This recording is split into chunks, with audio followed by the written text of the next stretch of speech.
se trataría de intentar superar esa crisis ecológico-social avanzando hacia una sociedad que de verdad fuera sostenible o sustentable.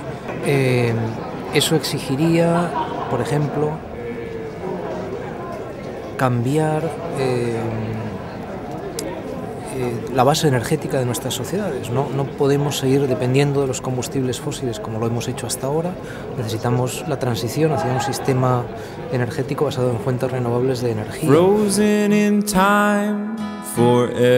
Necesitamos sistemas industriales, agropecuarios, sistemas productivos en general que encajen mejor con los ecosistemas, ¿no? Y de ahí pues las medidas que podemos llamar de biomímesis o de coherencia entre sistemas naturales y sistemas humanos.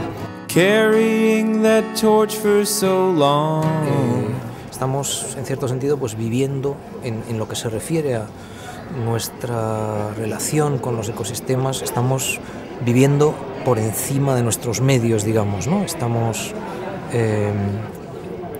pidiendo más a la tierra de lo que ella puede darnos. Entonces ahí hace falta pues un movimiento de autocontención, de autolimitación para volver hacia niveles de seguridad.